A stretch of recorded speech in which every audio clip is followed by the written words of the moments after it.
8.000 veneti sono andati a votare per il referendum e questa è la forza che viene fuori in queste ore più critiche durante la trattativa.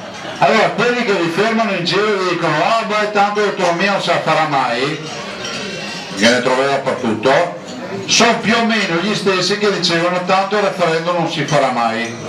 Vi ricordo che il referendum nasce con una legge in Veneto il giugno 2014, il governo Renzi ce la impugna e per un anno battagliamo in Consiglio, in Corte Costituzionale, tant'è vero che a luglio 2015, dopo un anno e un mese, la Corte Costituzionale dà ragione a noi.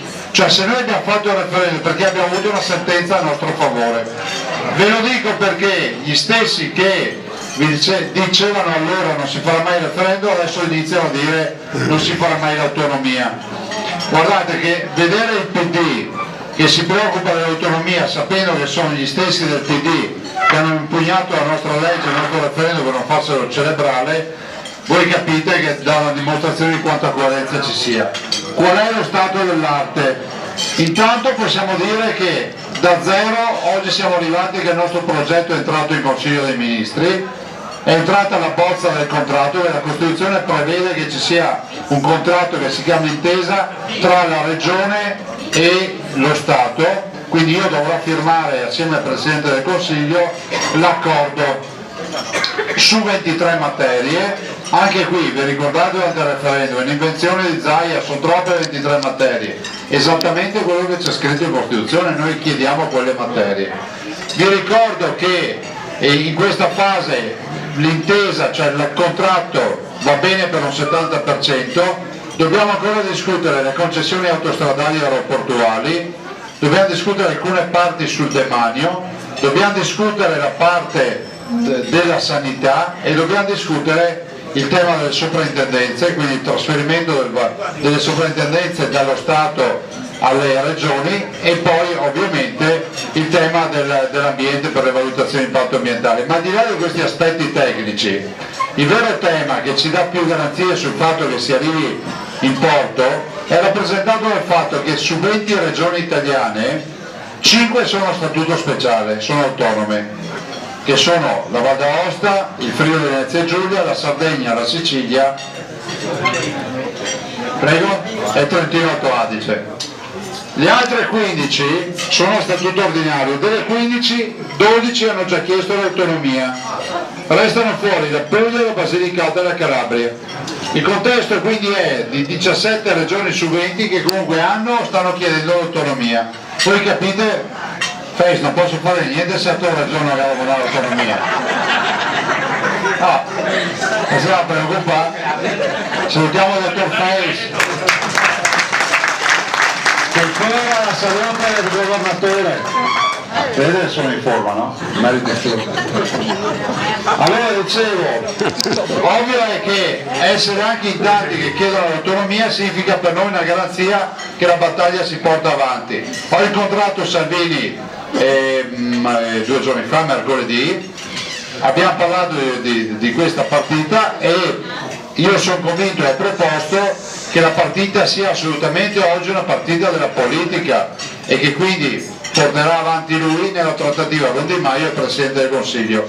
Ho visto il Presidente del Consiglio ieri mattina, anzi a mezzodì e mezzo, e insomma per quel poco che abbiamo parlato di autonomia nella riunione non ho una posizione di dire non facciamo nulla per l'autonomia. Poi ci sono tutti i distinguo, ci sono tutti i distinguo, però la verità è che noi siamo in un paese nel quale le entrate sono inferiori alle uscite, quindi un paese che fa debito tutti i giorni.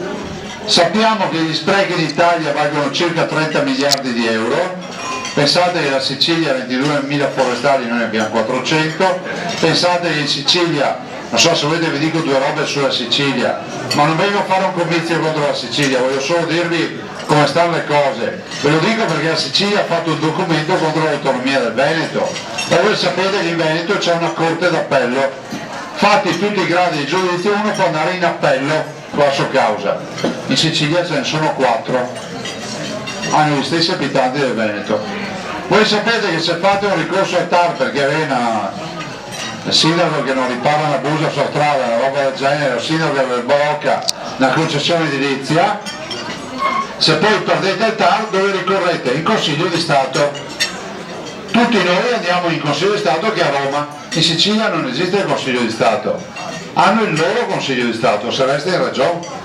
E così potrei continuare all'infinito. Allora voi capite che i 30 miliardi di sprechi si vanno a scovare e a risolvere solo con il sistema, con l'autonomia. E l'autonomia vuol dire controllo dei costi e responsabilità. Ogni famiglia, ognuna delle 20 famiglie, ognuna delle 20 famiglie che sono le 20 regioni avrà una sua contabilità e quindi da lì si vedono bene i numeri. Tentano di dire che facciamo la secessione dei ricchi, tentano di dire che affameremo il sud, tentano di dire che è tutta una secessione mascherata. La verità è che noi vogliamo fare le cose che dovevano fare già dal 1948. La Costituzione italiana è stata scritta nel 1948. Pensate che uno dei padri costituenti, che è Einaudi, diceva ad ognuno dovremmo dare l'autonomia che si spetta, mai accaduto in Italia. Nelle stesse ore in cui in Italia si scriveva la Costituzione, che è autenticamente federalista, la gestione è centralista, ma la Costituzione del 48 prevedeva già, immaginava già lo Stato federale, nelle stesse ore scrivevano quella tedesca. Vi ricordo che il 48 erano 3 anni dopo la fine della seconda guerra mondiale. La Germania oggi è i Länder, no? La Baviera, il Baden-Württemberg è quello che sapete.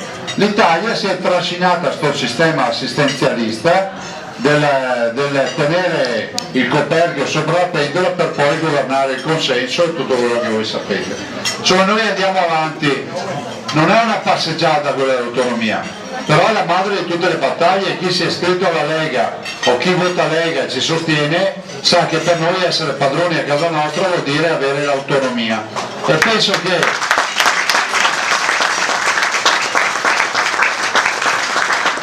che sia fondamentale ricordare che su questa partita ci siamo giocati tutta la nostra credibilità.